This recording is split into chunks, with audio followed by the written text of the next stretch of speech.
Good morning, my dear students of 10th grade. This is your physics class. Today we will learn about refraction through a prism. How refraction occurs through a prism. Let's start.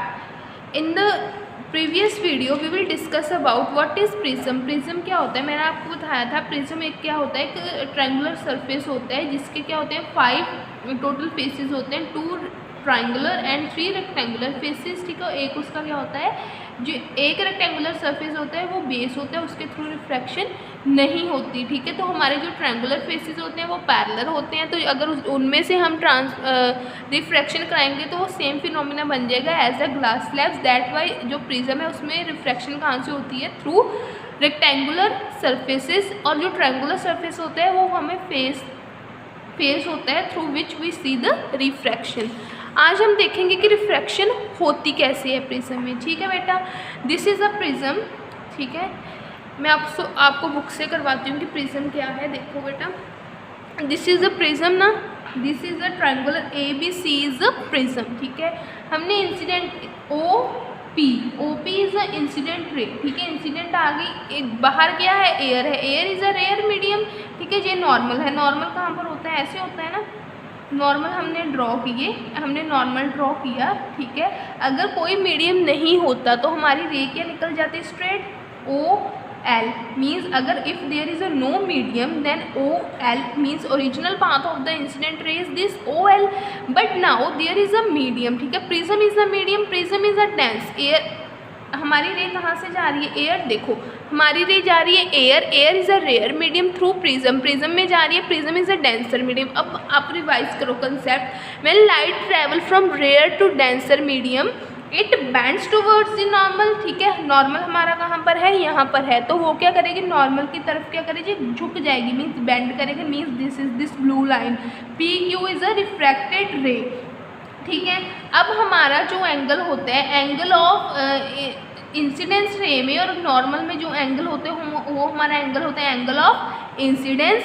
ठीक है, और जो normal और refracted रे में angle होता है वो होता है एंगल ऑफ रिफ्रैक्शन, जिसे हम क्या लिखेंगे, R1 से डिनोट करेंगे. राइट. अब क्या हो गया, अब लाइट ने ट्रैवल करना है from denser to rare medium. अब प्रिज्म में तो आ गई, अब उसने प्रिज्म में से बाहर भी निकलना है, तो कैसे निकलेगी. अब लाइट ट्रैवल हो रही है from denser to rare medium. ठीक है, तो वो क्या करेगी, दिस इज अ नॉर्मल. ठीक है, फ्रॉम डेंसर टू रेयर कर गई, it bends away from the normal. ये नॉर्मल है, उसने नॉर्मल से अवे जाना है, तो ये आ गई हमारी एमर्जेंट रे. ठीक है, आपने एरो डालने हैं. ठीक है, arrow means arrows indicates the direction of prism, direction of refraction of light. ठीक है, तो ये हमारा अगर एंगल था R1. ठीक है, R1 हमने ले लिया, तो ये हमारा इंसिडेंट और नॉर्मल में क्या होगा, R2 angle means angle of refraction, जिसे हम इंसिडेंट कहते हैं. ठीक है, ये भी एंगल हो गया हमारा R2, इसे हमने R2 ले लिया. और ये हमारा जो नॉर्मल में और जो इमर्जेंट रे में एंगल होते हैं वो क्या होते हैं, एंगल ऑफ इमर्जेंट, जिसे हमने किससे डिनोट किया, E से डिनोट किया. ठीक है, this is the angle of emergent. अब बेटा this is the angle of prism at A. This is the angle of prism. आपके बुक में मेंशन नहीं है, this is the angle of prism. ठीक है, अब आपने क्या करना है, इंसिडेंट रे को तो आपने एक्सटेंड किया था. ठीक है, नॉर्मल जो इसका रीजनल पाथ है, जो इमर्जेंट रे है, उसको भी बैकवर्ड क्या कर दो, एक्सटेंड कर दो. यहाँ पर इंसिडेंट रे और इमर्जेंट रे आकर मीट करेंगी, उन दोनों में जो एंगल बनेगा वो होगा एंगल ऑफ डेविएशन. ठीक है, उसके मीटिंग पॉइंट पर जो एंगल बनेगा that is angle of deviation, जिसे हम डेल्टा से डिनोट करते हैं. ठीक है, दिस इज डेल्टा. ठीक है, जिसे हम क्या बोलते हैं, डेल्टा एंगल ऑफ डेविएशन. ठीक है, आप बोलोगे कि डेल्टा को हम ऐसे भी लिखते हैं. ठीक है, जैसे ये होता है स्मॉल डेल्टा, ये होता है कैपिटल डेल्टा. ठीक है, एंगल ऑफ प्रिज्म को हम स्मॉल डेल्टा से मेंशन करते हैं. राइट. अब देखो क्या होगा, डेल्टा आगे, this is angle of deviation. Right. तो ये होगी आपकी रिफ्रैक्शन, ऐसी होती है थ्रू प्रिज्म में से. ठीक है, ऐसे क्या होगी, इसकी रिफ्रैक्शन होगी. एक बार मैं फिर रिवाइज कर देती हूँ आपको.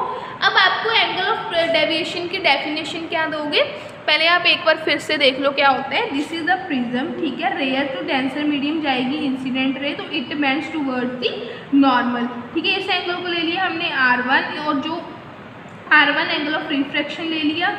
ठीक है, वो क्या हो जाएगी, बेंड हो जाएगी टूवर्ड्स नॉर्मल्स।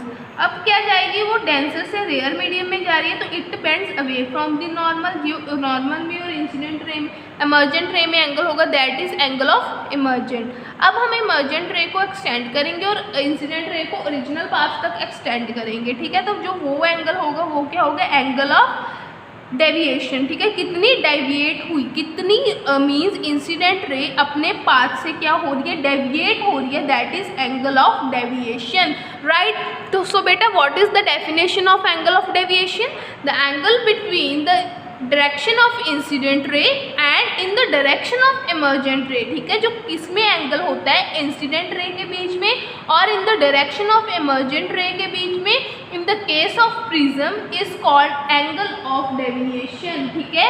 तो what is the definition of angle of deviation, the angle between the direction of incident ray and in the direction of emergent रे in the case of prism, ठीक है, उसे हम क्या बोलते हैं, angle of deviation. This is all about the refraction through a prism and angle of deviation. Revise this carefully, after that we will discuss derivation of angle of prism in the next video. Thanks and have a nice day.